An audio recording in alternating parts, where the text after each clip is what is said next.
اللهم صل على سيدنا ومولانا رسول اللہ صلی اللہ علیہ وسلم ایک دن حضرت عائشہ رضی اللہ تعالی عنہ کے پاس آئے۔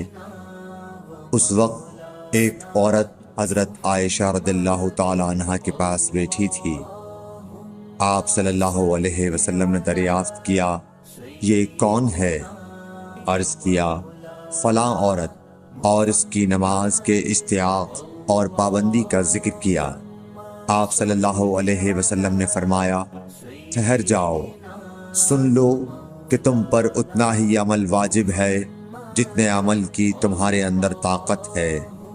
اللہ کی قسم، ثواب دینے سے اللہ نہیں اکتاتا، مگر تم عمل کرتے کرتے اکتا جاؤ گے، اور اللہ کو دین کا وہی عمل زیادہ پسند ہے جس کی ہمیشہ پابندی کی جا سکے، اور انسان بغیر اکتائے اسے انجام دے۔